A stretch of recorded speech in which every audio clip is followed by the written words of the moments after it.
There's a reason people ignore you, and it's not because you lack intelligence or effort. It's because before you speak, before you act, they already sense it, the hesitation, the softness, that quiet need to be accepted. Weakness has a scent, and like sharks smelling blood in the water, the world reacts instantly. You felt it before in the meeting where your voice was drowned out in the relationship, where your effort was taken for granted in the friendships where you gave and gave only to be overlooked when you needed something in return. And yet since childhood you've been told the same story. Be a good man. Be agreeable. Never offend. Put others first. You believed it. You practiced it. And you paid for it. Because the truth is brutal, the world doesn't reward the harmless, it rewards the decisive. Machiavelli saw this 500 years ago, and he laughed at the fantasy of being universally loved. He knew that the man who tries to be good in all things will be crushed by those who are not. That lesson hasn't aged a day. Look around America right now, who rises in politics and business, even in social life. Not the man who always follows the rules. Not the man who sacrifices endlessly, hoping others will see his heart. It's the man who knows when to be kind and when to be cold. The man who can hold his silence while others beg for approval. The man who refuses to be predictable because predictability is the language of prey. And here's the sting: you've been conditioned to mistake compliance for virtue. They told you niceness was strength, when in reality it's camouflage for weakness. The very thing you thought would save you is the reason people look past you. That's why this message matters. Because if you don't learn how to project strength, calm, controlled, unshakable, you will live your entire life in someone else's shadow. This isn't about cruelty for cruelty's sake. It's about reclaiming the power you've unknowingly given away. And if you're honest, you already know being good hasn't protected you. It's only chained you. There's a reason people dismiss you. A reason your words vanish into the air like they were never spoken. A reason you feel invisible even in a crowded room.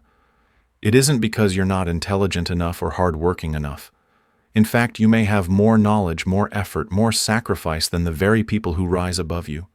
But they sense something you don't even realize you're broadcasting: weakness, hesitation, that subtle, desperate need for validation. It leaks from your tone, from the way your eyes seek approval, from the way you soften your stance in the presence of others. And once the world detects it, you are marked not as equal, not as respected, but as prey. Machiavelli warned about this centuries ago. He saw the cruelty of human nature laid bare in the courts of Renaissance Italy, where poison, betrayal, and daggers decided the fate of kings. His words are timeless. The man who tries to be good in all things will be destroyed by those who are not. 500 years have passed, yet the lesson cuts just as deep in modern America. Because you have been trained since childhood to believe the opposite. You've been told, be nice, keep your head down, don't offend anyone, play fair, always put others first. You followed the script believing it would protect you. But instead of earning respect, you discovered the cruel irony: niceness doesn't shield you. It strips you of power. Think back. How many times have you done the right thing only to be overlooked for promotion? How many times have you sacrificed for others only to be left behind when it mattered? How many times have you silenced yourself, hoping people would notice your humility, but they didn't notice at all? Each moment carved the same scar you gave, and the world took. You yielded, and the world crushed. You smiled, and the world smirked. The painful truth is this: the world doesn't reward the harmless. It rewards the man who refuses to flinch, the man who can say no without apology, the man who radiates quiet authority before he even speaks. Power respects decisiveness, not purity. Strength is recognized instantly, long before morality is measured. And until you learn this, you will spend your life in someone else's shadow, waiting for a respect that will never come. This is the brutal opening, the sting of recognition, the moment you stop lying to yourself. Because if being good hasn't saved you by now, it never will. The question is, are you ready to become someone the world cannot ignore? Since you were a boy, the world has been whispering the same poison in your ear. Be a good man. Keep your head down. Don't cause trouble. Always put others first. It sounded noble, even moral. You believed it. You lived by it. And for what? For the empty title of being called a nice guy. But here's the ugly truth. No one dares to say out loud when someone calls you nice, they don't respect you. They're telling you you're safe to use, safe to ignore, safe to step on. Niceness is not a compliment. It's a label stamped on men who can't say no. Society praises the good man because he is easy to control. He is predictable, compliant, harmless. They know he won't push back when taken advantage of. They know he'll sacrifice without being asked. They know he'll swallow disrespect and call it patience. And when the time comes for real decisions, the good man is never the one holding the power. He's the one everyone walks over on their way to power. Look at history. The merciful king betrayed by rivals with sharper teeth. The general who spared an enemy only to be ambushed by that same enemy days later. Even in modern America, the friendly CEO who wanted to be everyone's friend got devoured by competitors who didn't care about fairness. Again and again, the story is the same good men don't finish last because the universe is unfair. They finish last because they refuse to see that human nature is ruthless. And if you doubt it, look at your own life. How many times has your patience been taken as weakness? How many times have you given everything only to be met with silence when you needed something in return? The lie of niceness cuts deepest here. It tricks you into thinking people will repay loyalty with loyalty, kindness with kindness. But Machiavelli already told us the truth. Men are ungrateful, fickle, false, cowardly, and covetous. He wasn't insulting humanity. He was describing it. Niceness does not shield you. It marks you as prey. And every time you bend over backward to please, you announce to the world that you are safe to exploit. That is why the nice man is never respected. He is tolerated. He is used. And when he's no longer useful, he is discarded without a second thought. This is the trap. You've been caught in the illusion that being liked will save you. But here's the awakening. It never will.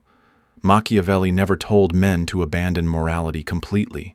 He was not glorifying cruelty for cruelty's sake. What he revealed is far more unsettling. Morality, when practiced blindly, will destroy you. The strong man understands that virtue must be practical, something you wield like a weapon, not something that binds you in chains. This is what Machiavelli called practical virtue, the ability to appear moral when it benefits you and to set morality aside when it threatens your survival. Think about the lessons history has carved in blood. The merciful king who hesitated when ruthlessness was required soon lost his throne to rivals who didn't hesitate. The general who spared a defeated enemy was rewarded not with gratitude, but with betrayal and death. And in our own time, the CEOs who wanted to be universally loved by their employees and competitors ended up bankrupt, devoured by men who understood the game of power is not about kindness. It is about timing, strategy, and decisive action. The pattern never changes because human nature never changes. Here's the cruel paradox. Goodness has value only when it costs you nothing. People admire charity when it is safe, honesty when it doesn't hurt them, mercy when it requires no sacrifice. But the moment morality demands strength, the crowd abandons it.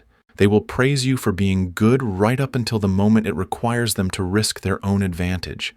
Then they will betray you. That is why being universally loved is impossible. And worse, chasing it is fatal. You've lived this without realizing it.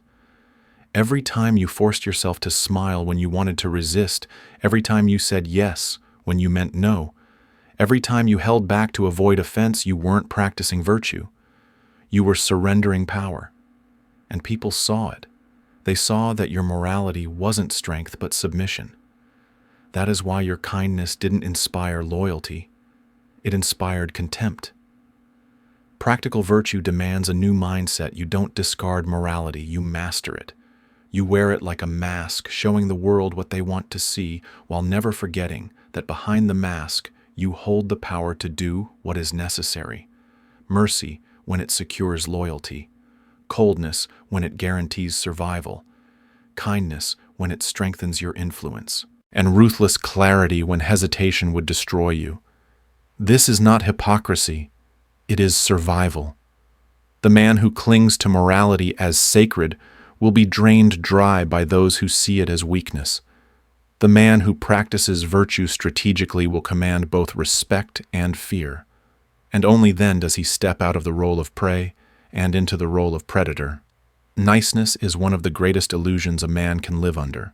We are told it is a virtue that to be agreeable, polite, and endlessly forgiving will earn us love and loyalty. But reality tells a darker story. Niceness is not strength, it is camouflage for weakness. And the world can see through it like glass. A man who never says no, who forgives without hesitation, who bends over backward to please thinks he is building goodwill. In truth, he is building a reputation as someone who can be used, someone who will always yield, someone who can be safely ignored. Think about your own life. How many times have you swallowed your anger, telling yourself it was the mature thing to do, only to find that people lost respect for you instead of admiring your restraint? How many times have you forgiven offenses that cut deep, hoping to preserve peace, but only taught others that they could wound you again without consequence? How many times have you said yes to favors, to tasks, to demands that drained you, believing it made you a better man when in fact it made you predictable?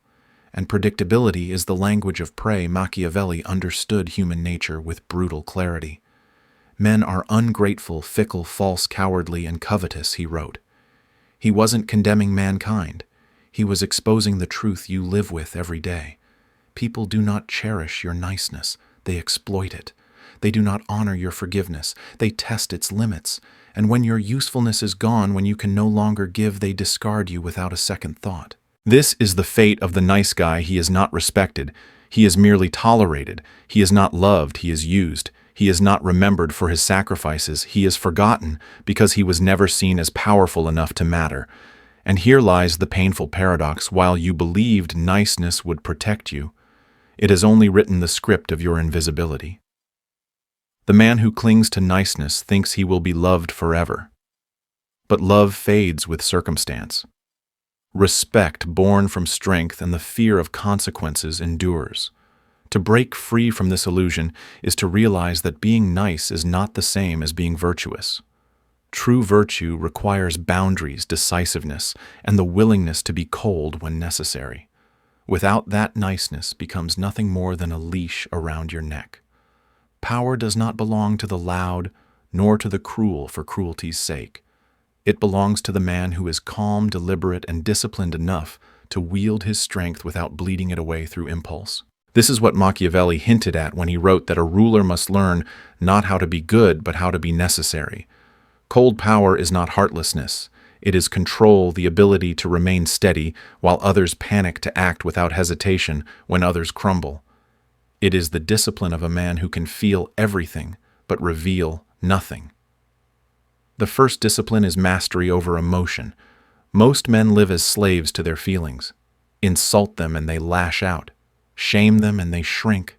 Pressure them and they break. This is weakness disguised as authenticity.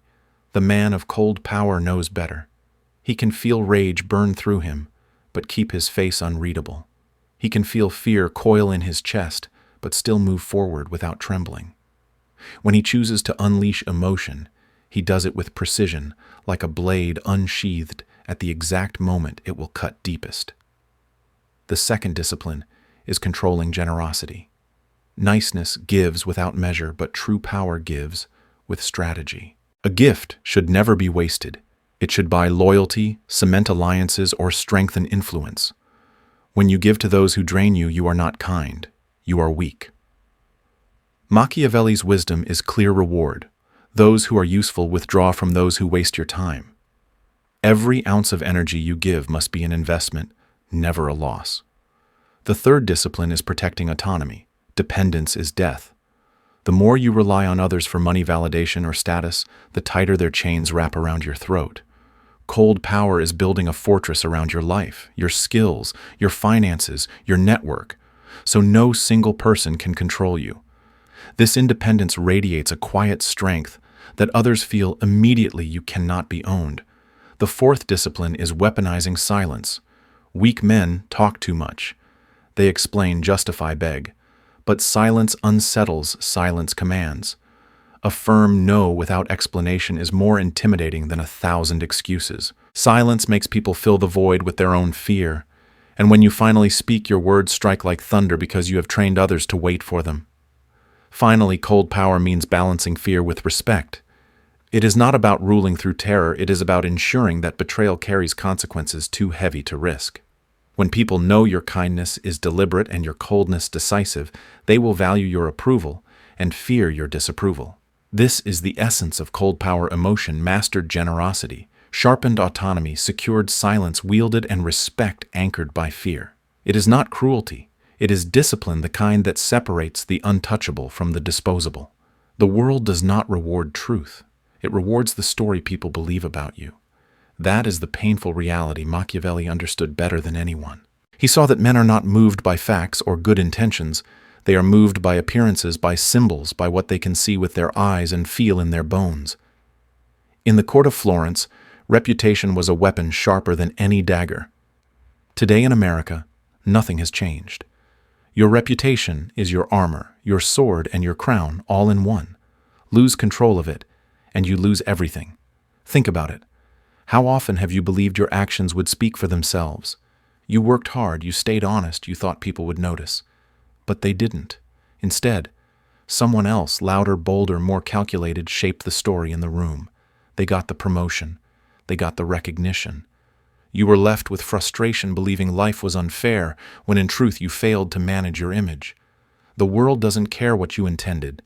It cares what you project. Machiavelli advised rulers to appear merciful, generous, faithful, even when they had to make ruthless decisions behind the curtain. Not because hypocrisy was noble, but because people judge with their eyes, not their hearts. They see your composure, your confidence, your aura, and from that, they decide your worth. This is why the man who seems calm under pressure is trusted more than the man who panics, even if both feel the same fear inside. It's why the man who looks decisive earns respect while the hesitant one fades into the background. Your image is not a mask you wear occasionally. It is the castle you build and guard every single day. Every gesture, every word, every silence becomes a brick in that fortress.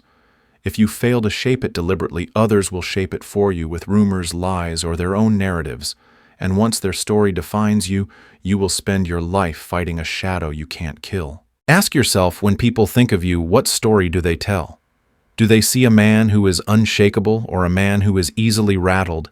Do they see strength or do they see softness disguised as kindness? The harsh truth is this: you don't get to decide whether you project an image. You only get to decide whether it's one you control or one that controls you. Machiavelli would never allow someone else to write his story. Neither should you. The man who commands his image commands the battlefield before a single move is made. And that is why reputation isn't decoration, it is survival. At this point, the illusions are stripped away. The comforting lies about being loved, being nice, and being endlessly agreeable have been shattered. What remains is the raw truth. If you want to survive, if you want to command respect in a world that preys on weakness, you must live by a different code. A code forged not in fantasy, but in fire. Machiavelli left us the blueprint, and for modern men, it is as urgent as ever. The first law of this code is simple: stop chasing approval. A man who craves applause is a man wearing a leash. The moment you need validation, anyone who controls it controls you. When you no longer depend on compliments to feel strong, you become immune to manipulation. People may still praise you, but now it's noise, not nourishment. The second law: choose respect over love. Love is fickle, conditional, and evaporates the moment circumstances shift. Respect endures because it is anchored in strength and the fear of consequences. Machiavelli was blunt. It is safer to be feared than loved. And in modern America, where attention spans are short and loyalty is for sale, fear and respect are currencies more stable than affection. The third law: master your emotions. Weak men bleed their feelings into the world, revealing every trigger, every insecurity. And once someone knows which buttons to press, they own you. Power demands control. You can feel everything: anger, grief, even joy, but you show only what serves your purpose. Your emotions must become weapons deployed with precision, never chains that bind you. The fourth law: control your image. The truth matters less than perception. Decide who you are before the world decides for you. Do you want to be seen as unshakable? Then project calm even when chaos swirls around you. Do you want to be respected? Then move with decisiveness even if you're uncertain inside. The image you cultivate becomes the battlefield where you win before the fight begins. The fifth law: weaponize silence. Every unnecessary word is a crack in your armor. Weak men explain. Powerful men say less, and let silence breed unease. When you finally speak, people will listen because silence has made your words rare and heavy. And finally, be useful, never harmless. Harmless men are forgotten. Useful men are needed. Dangerous men are obeyed. Your value must be undeniable, and your strength unquestionable. This is the Machiavellian code, not for those who want to be liked, but for those who refuse to be powerless. It is the path from invisibility to authority, from being used to being respected. Follow it, and you stop living as prey. Break it, and the world will devour you. Society has lied to you from the beginning. It told you to be nice, to be humble, to play fair. It told you that if you followed the rules, if you put everyone else first, the world would reward you. But deep down, you already know the truth. You followed those rules, and all it gave you was disappointment. You worked hard and were overlooked. You stayed loyal and were betrayed. You sacrificed, and people took everything you gave until nothing was left. That is the destiny of the good man: not honor, not respect, but invisibility and exploitation. Machiavelli tore these illusions apart 500 years ago. He saw the world for what it is: a battlefield where power, not purity, decides who survives. He knew that human nature is selfish, fragile, and quick to betray. And he warned that the man who clings to goodness as if it were sacred will be drained dry by those who see it as weakness. The lesson is as sharp today in modern America as it was in Renaissance Italy. You are not here to be liked. You are here to be respected. Respect does not come from endless kindness. It does not come from explaining yourself, begging for validation, or letting others take advantage of your silence. Respect is born from strength, from decisiveness, from the ability to act cold when necessary and kind only when it serves your purpose. It comes from living as if your reputation is your armor, your words are weapons, and your silence is a storm waiting to break. So what does this mean for you? It means you must stop giving yourself away for free. Stop chasing applause that vanishes in a heartbeat. Stop confusing approval with security. Instead, learn to make your words scarce, your actions deliberate, your presence impossible to ignore. Become the man who cannot be manipulated, the man whose silence weighs heavier than another man's speech, the man who commands respect even from those who dislike him. And when the time comes to strike, you do not hesitate. You do not explain. You do not apologize. You act with precision, and the world feels your presence like a blade against its throat. This is the closing strike. The moment you realize that Machiavelli's advice was never about being evil, it was about refusing to be weak. And if you have felt the sting of invisibility, if you are tired of being overlooked, then this is your turning point. Because from this moment on, you stop living for love. You start living for respect. And in every age, whether in Florence centuries ago or in America today, only the men who understand power ever keep it. Life has probably already taught you a painful truth: being nice isn't enough. You've kept your head down, tried not to offend, given more than you received, and still found yourself overlooked, ignored, or even betrayed. Machiavelli's lesson is timeless: if you try to be good in all things, you'll be destroyed by those who are not. The world doesn't reward the harmless. It rewards the man who knows when to be kind and when to be cold, who can say no without apology, who commands respect even from people who don't like him. The deeper lesson here is not to abandon morality, but to use it strategically. Show kindness when it builds loyalty, but don't let it drain you. Be generous when it strengthens alliances, but never give away your strength for free. Learn to master your emotions, because once people know what buttons to press, they will press them forever. Shape your reputation before others define it for you, and let your silence be as powerful as your words. Remember, respect lasts longer than love, and independence will always be safer than dependence. Applied to everyday American life, this means setting boundaries at work instead of saying yes to every demand. It means recognizing when someone values you for your strength rather than your compliance. It means moving with calm decisiveness, even when you feel uncertain inside. These aren't abstract principles, they're survival skills in a culture that quickly exploits those who don't protect themselves. If you take only one thing away, let it be this: stop living for approval, start living for respect. Build a life no one can manipulate, where your words are scarce, your actions deliberate, and your presence undeniable. If this message hit you harder than another shallow self-help tip, then don't just scroll away. Subscribe, hit the like button, and share this with someone who needs to hear it, because the moment you stop being harmless is the moment you start becoming untouchable.